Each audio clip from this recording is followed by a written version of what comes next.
ইতিহাস যদি তোমরা পড়ো তাহলে পাইবা আবু তালিব কতটুকু ভালোবাসছে। আল্লাহ নবী বলেন আমার মা নাই বাবা নাই, কারণ আপনারা জানেন আমার নবীর চেয়ে এতিম পৃথিবীতে কেউ ছিল না। স্বাভাবিক অনেকের মাও থাকে না বাপও থাকে না, কিন্তু নবীর মা বাবা হারানোর পরেও কিছু করুণ কাহিনী আছে যেগুলা প্রমাণ করে পৃথিবীর শ্রেষ্ঠ এতিম আল্লাহর নবী। এক নাম্বার হলো আল্লাহর হাবিব পৃথিবীতে পদার্পণ করার আগে রাসূল যখন মায়ের পেটে 6টি মাস হয়ে গেল, বাবা এই পৃথিবী থেকে চিরবিদায় নিয়ে চলে গেল। কোনদিন বাবার চেহারাটা আল্লাহর নবী দেখতে পারে নাই। 2 নাম্বার হলো দুনিয়াতে আসার পরে হালিমাতুস সাদিয়ার কাছে প্রথম অবস্থায় 2টি বছর থাকার পরে আবার আমেনার কাছে ফিরাইয়া দিছিল। আমেনা আবার ফিরাইয়া দিলেন হালিমাতুস সাদিয়ার কাছে। চলে গেল 4টি বছর। এরপরে যখন আল্লাহর পয়গম্বরকে আবার আমেনার কাছে দিল, মাত্র 2টা বছর আমেনা তার সন্তানকে লালন পালন করছে। এই যুবক ভাই, 6 মাস পেটে থাকা অবস্থায় বাবা দুনিয়ার থেকে বিদায় হয়ে গেল। মার কাছে 2টা বছর ভালো করে থাকতে পারলো না। আল্লাহর নবী ছোট মাত্র 6 বছরের শিশু আল্লাহর হাবিব একা একা থাকতেন। বন্ধু বান্ধব ছিল না, খেলার সাথী ছিল না। মাঝে মধ্যে খেলার মাঠে গিয়ে দাঁড়াইতেন। একদিন আল্লাহর নবীরে কোথাও পাওয়া যায় না। আমেনা চতুর্দিকে তালাশ করে, কই গো আমার সন্তানরে কোথাও পাওয়া যায় না। আমেনা ডাক দিয়া বলে, তোমরা কেউ দেখছো নি আমার কলিজার টুকরা মোহাম্মদ রে কেউ দেখছো নি? বলো না। আমার সন্তান মোহাম্মদ রে একটা নজর দেখছো? কেউ বলতে পারে না। আমেনা দৌড়াইতে দৌড়াইতে খেলার মাঠ পর্যন্ত পৌঁছে গেল। সূর্যটা লাল লাল হয়ে গেছে। একটি অবস্থা, আল্লাহর হাবিব মাটির কোনায় বসে বসে চোখের পানি ছেড়ে দিয়া কান্দে। বয়স মাত্র 6 বছর। আমেনা দৌড়ায় গিয়া দেখে কলিজার টুকরা ছেলে মোহাম্মদ মাঠের একটি কোনায় বসে বসে একা একা কান্দে। আমেনা বলেন, বাবা রে, এই নির্জনে বসে বসে একা একা তুমি কান্দো? বলো না বাবা, তোমারে কেউ মারছে? না মা, কেউ মারে নাই গো। তাহলে তোমারে কেউ গালি দিছে? বলো বাবা, তোমার দাদা মক্কা নগরীর একজন সর্দার। আমার কাছে বিচার দাও, তার সঠিক জবাব দেওয়া হবে। কেউ তোমারে মারছে? না, মারে নাই। কেউ গালি দিছে? না। তাহলে বাড়ির সন্তান নির্জনে একা একা বসে কেন চোখের পানি ছেড়ে দিয়া কান্দো? এবার আল্লাহর হাবিব শিশু নবী 6 বছরের শিশু ডাক দিয়া বলে, মা গো, আমার কলিজায় বড় দারুণ একটা ব্যথা লাগছে। আমি এখানে দাঁড়ায় খেলা দেখছিলাম, দেখছি আমার মতো কতগুলা সন্তান শিশু বাচ্চারা খেলাধুলা করে। খেলাধুলার টাইম যখন শেষ হয়ে গেল, প্রত্যেকের বাবা এসে প্রত্যেকের কুলে করে নেয়, আব্বু আব্বু বলে ডাক দেয়, গালে চুমু দেয়, মুখে চুমু দেয়, আদর করে বাড়ি নিয়ে যায়। আমি যেখানে বসে রইলাম, মা গো, সবার বাবা আসলো গো মা। আমার বাবা কই? আমার বাবা দিয়ে আমার ডাক দেয় না, আমার বাবা দিয়ে আমার কোলে নেয় না গো মা। এই ব্যথায় ব্যতীত হইয়া আমি কান্দি। আমার চোখের পানিগুলো ছেড়ে দিয়ে কান্দার বলে, বাবারা, পুরাতন আগুন তুই আমার কলিজায় জ্বালায়া দিলি, পুরাতন আগুনটা আমার কলিজায় জ্বালায়া দিলি। আল্লাহর হাবিবের মা আমেনা আল্লাহর পয়গম্বরকে কোলে নিয়ে চলে গেলেন দাদা আব্দুল মুত্তালিবের কাছে। গিয়ে আমেনা বলেন, বাবা গো, আপনার নাতি, আপনার সন্তান আব্দুল্লাহর খবর চান। Abdul Muttalib কাঁদলেন, আমেনাও কাঁদলেন। আমেনা ডাক দিয়া বলেন, বাবা, আপনি যদি অনুমতি দেন, আপনার নাতিরে লইয়া আমি আপনার সন্তান আব্দুল্লাহর কবরটা জিয়ারত করার জন্য মদিনায় যাব। অনুমতি দেন, আপনার নাতি মুহাম্মদের লইয়া একটু দেখতে যাব, তার বাবার কবর জিয়ারত করতে যাব। আব্দুল মুত্তালিব আমার অনুমতি দিয়া দিলেন। একা ছেড়ে দেয় নাই, 2 জন দাসী সাথে পাঠাইয়া দিল, কিছু মহিলারা পাঠাইয়া দিল। কাফেলা লইয়া আল্লাহর হাবিব লইয়া মদিনায় চলে গেলেন আমেনা। আল্লাহর হাবিবের বাবার কবর জিয়ারত করার উদ্দেশ্যে সেখানে যাওয়ার পরে কবর জিয়ারত করলেন। সেখানে দাঁড়ায়া নবী কাঁদতে লাগলেন বাবার ব্যথায় ব্যতীত হইয়া। আল্লাহ নবী চোখের পানি ছেড়ে দিয়া বাবা গো বলে কান্না শুরু করে দিল। আমেনা কান্দে, আল্লাহর হাবিব কান্দে। সেখানে কবর জিয়ারত শেষ করে আমেনা তার সন্তান মুহাম্মদুর রাসূলুল্লাহ সাল্লাল্লাহু আলাইহি ওয়াসাল্লামকে নিয়ে আবার কাফেলা লইয়া মক্কার উদ্দেশ্যে রওনা দিয়া দিল। কিন্তু আল্লাহর খেলা বোঝা বড় তাই মক্কার উদ্দেশ্যে আমেনা তার সন্তানকে লইয়া যখন রওনা দিয়া দিল, কিন্তু রাস্তার মধ্যে আমেনা প্রচন্ড জোরে আক্রান্ত হয়ে গেল। প্রচন্ড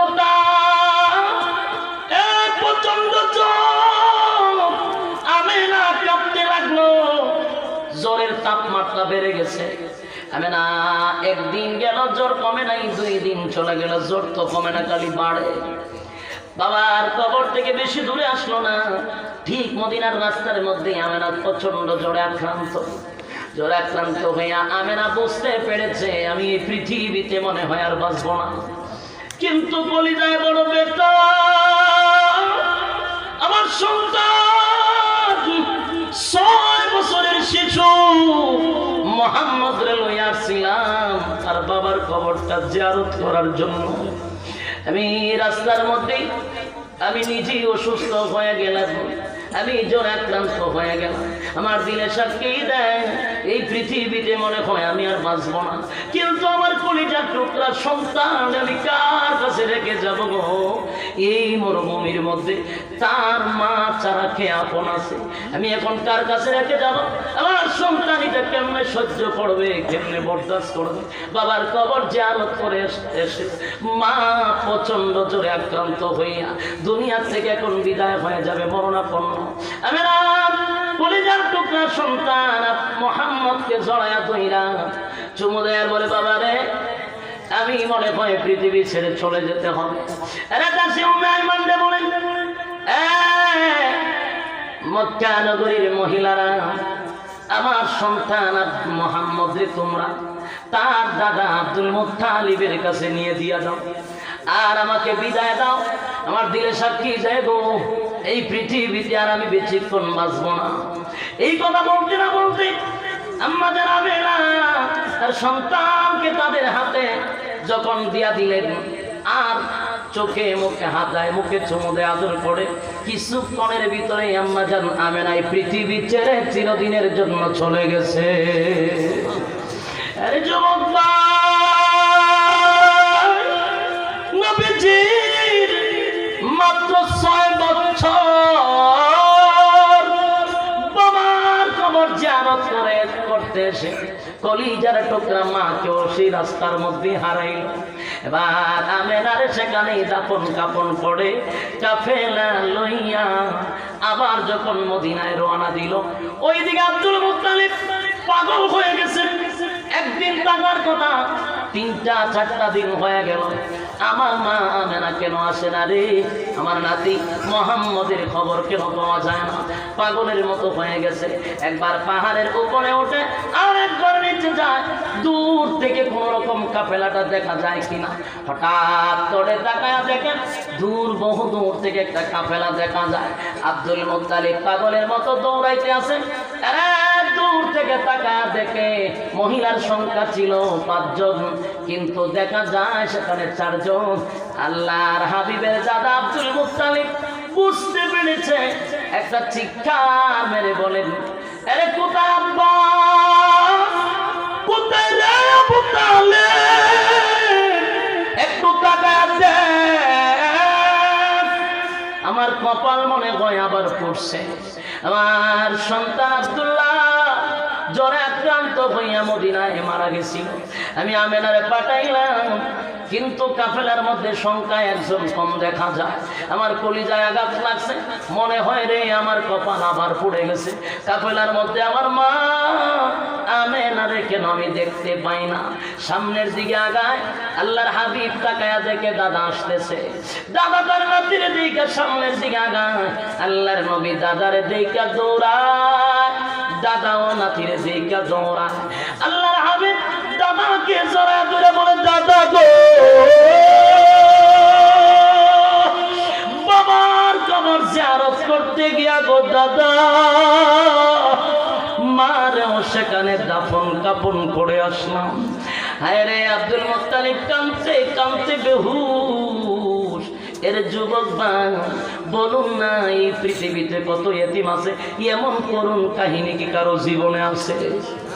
কথা বলেন, এমন করুণ কাহিনী কারণে শেষ পর্যন্ত দাদার কাছে কিছুদিন লালন পালন করলেন, দাদা তারে দেখাশোনা করলেন।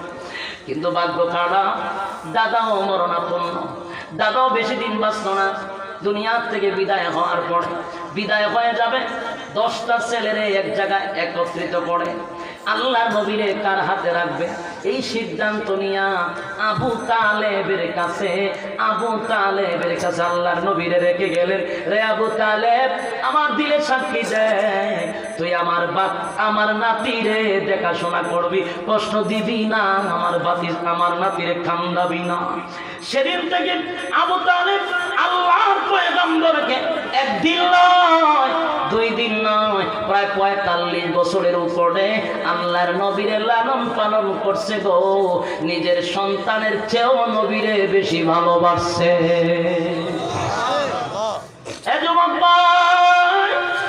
আমি শুধু আবু তালেবের ভালোবাসা বলতে চাই, তাম পৃথিবীর সমস্ত ভালোবাসা যদি এক পাল্লায় রাখা হয় আবু তালেবের ভালোবাসার সমান হবে না। 1 দিন 2 দিন নয় 45 বছরের উপরে আল্লাহ নবীর লালন পালন করছে। নিজের সন্তানরে আগে খাবার দেয় নাই, আমার নবীর মুখে আগে খাবার দিছে। নিজের সন্তানরা জড়ায় দইরা ঘুমায় নাই।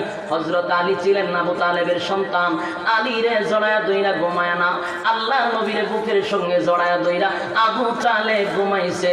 আল্লাহর নবীর খাবার আগে না দিয়া নিজের সন্তান আলীরে খাবার দেয় নাই। কলিজার থেকে মহব্বত করতো গো, এত মহব্বত এত ভালোবাসা। আল্লাহর নবী চোখের পানি ছেড়ে দিয়া বলেন, চাচা আমার জন্য যা করছেন গো বলতে পারবো না। বাবার আদর পাইলাম না, মায়ের আদর পাইলাম না, আপনি আমার বাবার আদর দিয়েছেন, আমার এত মহব্বত করে কলিজা থেকে ভালোবাসছেন গো বাবা। আজকে আপনার কাছে আমি বাতিজা হই একটা আবদার করি, জোরে বলা লাগবে না, তাদেরকে শোনায়া বলা লাগবে না, আপনি আপনার বাতিজা মুহাম্মদের কানে কানে শুধু একটু শোনায়া দেন, লা ইলাহা ইল্লাল্লাহু মুহাম্মাদুর রাসূলুল্লাহ সাল্লাল্লাহু আলাইহি ওয়াসাল্লাম। এই যুবক ভাই, আল্লাহ নবী চাচার কাছে আবদার করলেন, প্রাণের চাচা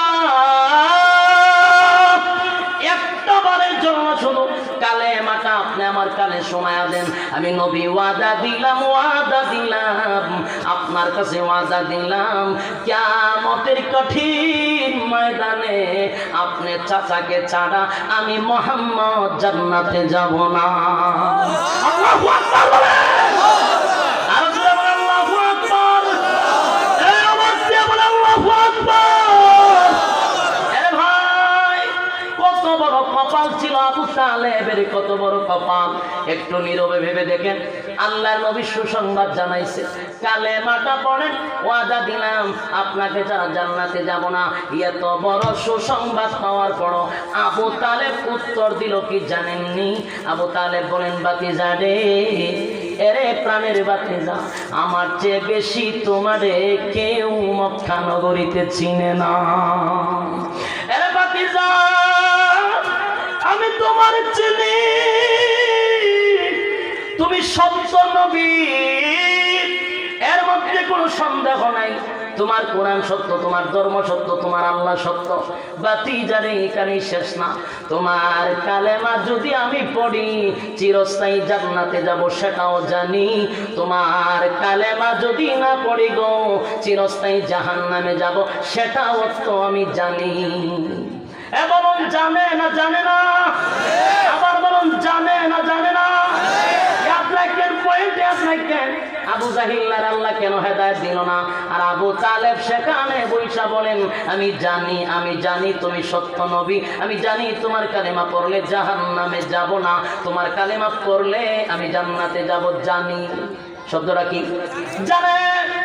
জানার পরে আবু তালেব উত্তর দিল, ভাতিজা রে, সারাটা জীবন আমি সর্দার ছিলাম, আমি বাপ দাদার ধর্ম পালন করেছি, এই মুহূর্তে যদি তোমার কালেমাটা পড়ে আমি মরে যাই, ওই যে আবু জাহিল্লারা বসা সারাটা জীবন আমার বিরুদ্ধে অপপ্রচার করবে, মরার সময় বাতিদার ধর্ম পালন করেছি, তাই বাতিদা আমি জেনে শুনে তোমার জাহান্নামটা বেছে নিলাম।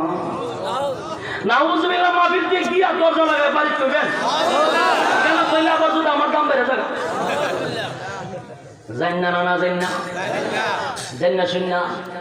জাহান্নামটা নিজে বেছে নিছে, কত বড় কপাল পোড়া। যেই মাত্রই বক্তব্যটা দিল, আল্লাহর নবীজির চোখ বেয়ে বেয়ে পানি পড়তে লাগলো, নবীজির কলিজায় বড় দারুণ ব্যথা লাগছে। হায় রে, আমার চোখের সামনে আমার কলিজার টোকা চাচাটাকে জাহান্নাম থেকে বাঁচাইতে পারলাম না।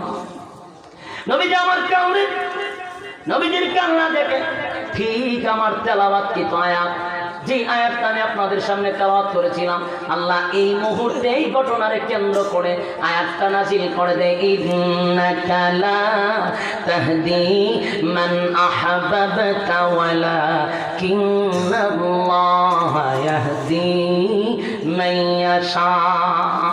আল্লাহ নবীজি আবু তালেব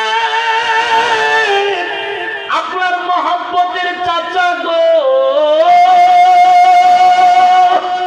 আপনার মহব্বতের চাচা, আপনার মহব্বতের চাচা আবু তালেব আমি জানি, তাই বলে আপনি চাইলেই তো আপনার চাচা আবু তালেব আপনি জান্নাতে দিতে পারবেন না, কারণ আমি আল্লাহ আপনার হাতে হেদায়েত দিছি না।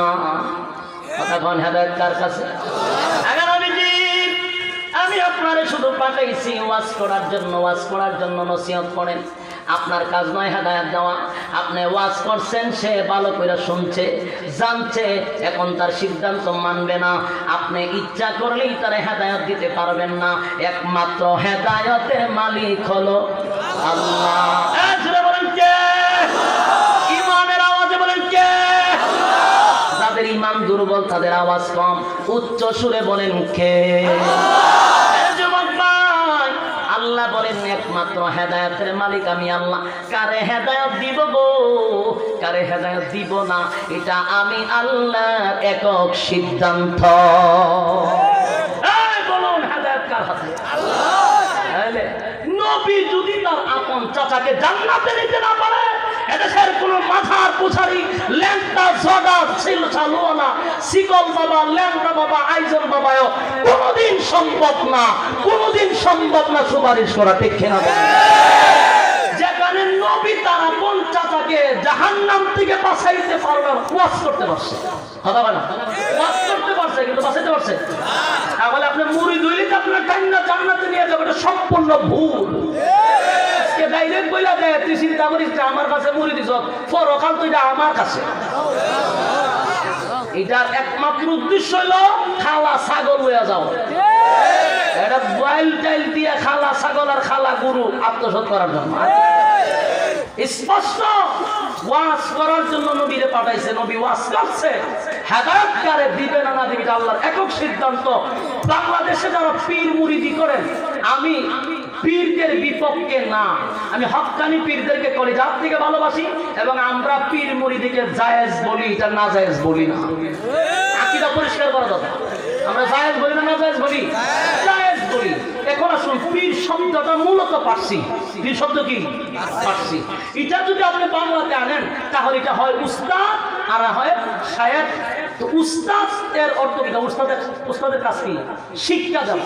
উস্তাদের কাজ কি? শিক্ষা দেওয়া। তাহলে পীর আমাকে কি করবে? শিক্ষা দেবে। কথা কয় না, সব জিলাপির দল, কথা কয় না। এই পীর আমাকে কি করবে? শিক্ষা দিবে। তো যেই পীরের কাছে মুরিদ হইছে, এই পীরের জিগাবেন কোন মসজিদের খতিব, পীরের জিগাবেন কোন মাদ্রাসার শাইখুল হাদিস, আপনি যা আমারে শিখাইবেন বিসমিল্লাহ ফাড়া দিলে ভাই গয় না, মুখ দিয়া বিসমিল্লাহ ভাই। কাছে মরি দিয়া আমরা জান্নাতের টিকিট লইয়া যাবেন। এই ওয়াজ করি দিকে তুই পুরা এলাকা আমার বিরুদ্ধে। খোদার কাসম আমি আপনাদের শত্রু নয়, হক কথা যেটা এটা আমি আশ্বাসই বলতেছি। বিপদ একটা দুইটা আইছে না, বহুত আসতেছে, কিন্তু এটা আমার জবান থেকে কেউ বন্ধ করতে পারবে না। কারণ মাঠে আসছি আমাদের কাজ হলো ওয়াজ করা। হেদায়েত কারে দিবে না এটা আল্লাহর ব্যাপার, ঠিক কি না বলেন? সবাইকে বুঝার তৌফিক দান করুক আমি, বলনেওয়ালা শুননেওয়ালা সবাইকে কবুল করুক আমি। ওমা আলাইনা ইল্লাল বালাগ। আসসালামু আলাইকুম ওয়া রাহমাতুল্লাহ।